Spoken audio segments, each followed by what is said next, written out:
Hey guys, you know a recent study showed that men are far more likely to actually go to Wendy's, Wendy's, the ice cream store, than what women are. Really? Yeah, women hate Wendy's. But they do like it when D's nuts are shaved, Skinnerd. Oh, God. Okay. Well done. And if you want your nuts to be shaved, you can get 20% off and free shipping at manscaped.com.au, the best in men's below-the-waist grooming. But you have to use the code WGTC at checkout. Oh, yeah. Thank you, Az. Jeez, that's pretty worth mentioning.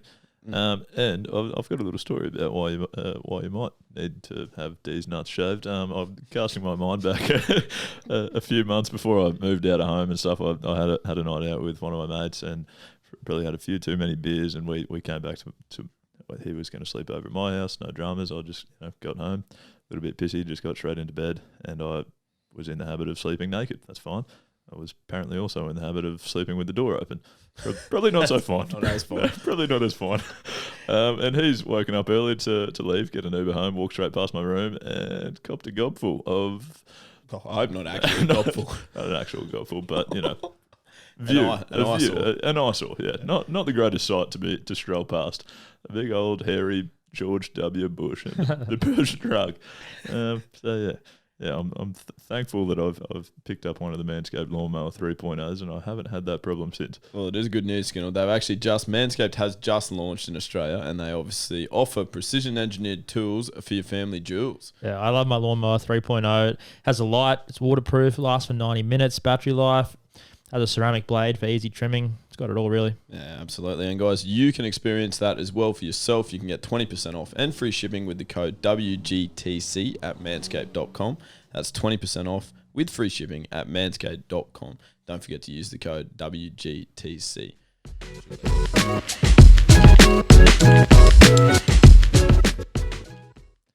Guys, on the weekend in our cricket game, in Leigh and I's game, there's something happened that was quite of low standard, or something you wouldn't see in the professional game anyway, and that's what we like to call village. And so we put it out there to our followers on social media what the most village thing that they have seen this season. So a few of those responses a couple of them were quite related. So Kai, Liam and Brody all referred to some where there were cricket players wearing shorts or similar in a game. So fielders fielding in shorts, guys bowling first change with shorts on, and fielders rolling up their pants to cool down. That was an interesting one. Yeah. Not sure about that. It's an air conditioning technique. Yeah, that is interesting. Yeah, I'm not sure it passes, and it would hurt if you had to dive for the ball and take some skin off. That's why you wear pants in the first place. Mark had a really funny one, actually. He said that there was a cricket game in inner city Brisbane where the boundary markers consisted of cowboy hats and cigarettes. So that's one way to mark out your field, isn't it? Which team is this? There was someone who snapped a bat and stumps after getting out caught. Probably not the first time it's happened, but yeah, I've seen plenty of that this season. Yeah, big blow-ups. Batting with a GoPro on and getting hit in the helmet first ball. Yeah, that's elite. I want that Is footage. good. You can't bat with a GoPro on, can you? I wouldn't have thought. Unless you get the paid. BBL or something. Well, they don't even do it in there anymore, do they? Remember they used to do it right at the start of the BPL. Shane Watson would always wear the GoPro. No, they still do a helmet cam every now and then. It's not a full GoPro, but it's like a really small, thin one. Oh, okay. Cutsy wears it a lot. I was going to say, I saw Cutsy's always one. Yeah, okay. Fair. Yeah. Groundsman mowing the lawn on game day and the players having to rake the grass up and put it in the back of a Yaris. Yep. Seems pretty standard. In a Yaris too, I love that that's the work vehicle. They can do everything. Yeah, they last forever, so people start using them for weird tasks later on, I reckon. Yeah, fair enough. Square leg umpire sitting on an esky. That's fantastic. VB getting run out as drinks. These are all alcohol related, obviously. Yeah, right. The keeper putting a flask in his helmet on the ground behind him on the field. So, There's another guy that lost a vape too when he was like diving down the leg side for wicket keeping. A vape fell out of his pocket. Not a great thing. I'll tell you one story too that relates to this. Actually, I've got a few stories. Obviously, we don't always have the best stories, hence why we go out to you guys. But every so often, we actually do have some good ones to contribute. Spud Murphy, who's been on the podcast before, I don't think you were here for that episode, but he came on. I remember as a young kid watching a first grade game where Spud went out to bat, and before he faced a ball, someone rang him. His phone rang in his pocket. He had to go and get it, like give it to the square leg umpire and go, "Sorry, mate, yeah, can you hold this for me?" He got a first ball duck. Had to walk back to the square leg up by, get his phone and walk off. Oh, no. Actually, I've seen something like that as well. Or I might not have even been there. It might have just become a pretty famous story in our second grade team. They all stitched up our number 11 batsman at the time, Lenny Watt. They stuck his phone in, stuck it in his pad. You know, you've got your front pad and then the little slot between the padding and the outside of the pad. So they've stuck his phone in there and then called him when he's going to face up for his first ball. So he just felt his shin start vibrating. I assume you're obviously winning the game. Imagine if number 11's going out to bat, he needs to face out 3 balls for a draw and you pull that prank. I stitched up myself accidentally. First ball, I went out to bat in a game for Queensland, a one-dayer against WA, walked onto the fields, marked centre, and then someone yells out from the sideline, our team, "Has you got the wrong shirt on?"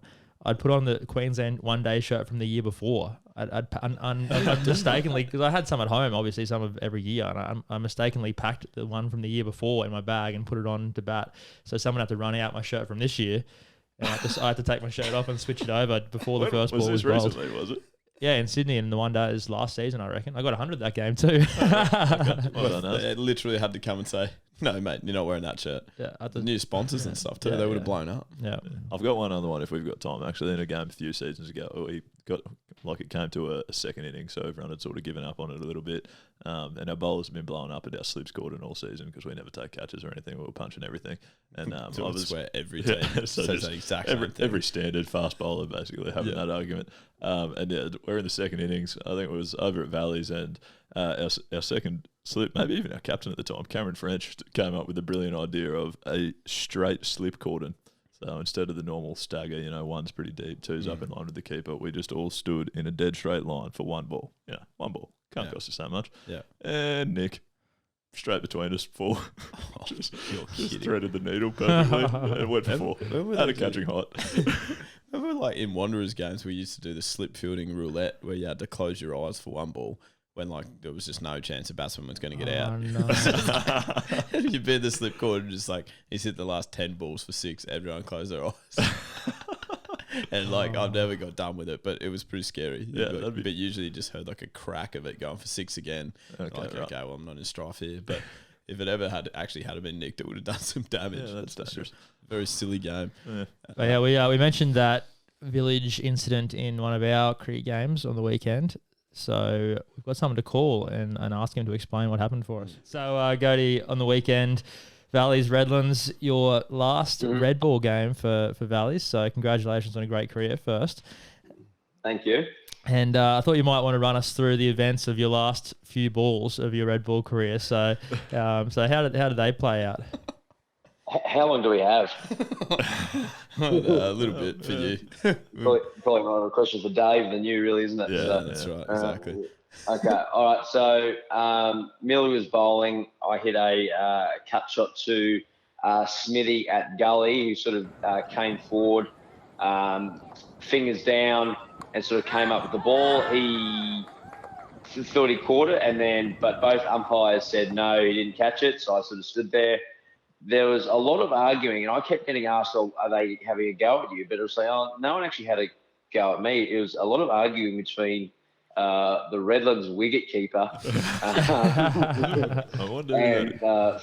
and former Test umpire Bruce Oxenford, arguing toing and froing about what had happened. The end result ended up me staying there. In the meantime, Smithy and I were talking to each other, and we weren't having a go at each other. Even though it looked quite bad on the footage, though, didn't it? It looked like we were just pointing and spraying each other, but we were actually having quite a civilized conversation. So, so it looked quite funny. Then next ball 4, next ball 6. Yeah, it was a massive 6. That's probably the best shot I've ever hit in my entire life. It was a nice shot. Yeah. You're just continuing the flow of the innings, so every ball was pretty much 4 or 6. So no surprises. Or trying to be. So next ball 4, next ball 6. Millie lost the plot for a split second and bowled off a 2-step runner. Now, again, everyone sort of said, he bowled where you weren't ready. I was actually ready. I was ready. So, he's fine. And then I lasered a cut shot flat to deep point, who caught it over his head. I wasn't really looking, but someone said he juggled it. Did the whole throw-up thing. And his foot came close to the rope, but I wasn't really looking. And then I walked off, and that was it in the space of about 3 minutes. Yeah. the footage. Did I summarise that quite well? No, very well. The footage is remarkable. We'll have to put that out because the moment where I was showing it to Marnus last night, actually name drop, but he was saying the same. Off the ground, Yeah, he was saying the same thing. He's like, "What are Gode and Smithy saying to each other in this part?" He was like watching the whole replay, and I was like, "Nah, these two are actually like very friendly. Like out of all the communication, they were the friendliest." And that was the friendliest communication of all of it. But then while you're talking to Smithy, Millie starts running in. Yeah. Then blows up at you for not being ready. I wasn't even on the pitch. Yeah. You were at a point. Then he turns around and like does a goose step, steps back at him, pretends to bowl. Gode's still not ready, obviously, because it was off one step. Then he goes another 3 steps, turns around again, waits till Gode looks up and bowls off 2 steps. And it was an absolute pie featuring sauce. And Gode lasered it to deep point out. Doesn't look like a great sight in first grade cricket, but Gode, it's probably funny that you're the one that it happened to because you've done a few interesting run-ups in your time as a bowler as well. So just a couple. We were watching them last night, actually. We've made a little montage for you. Was one of it? Did you get the Jack Wood one? That was quite funny, actually. No, I haven't actually got that one. I need to get that one.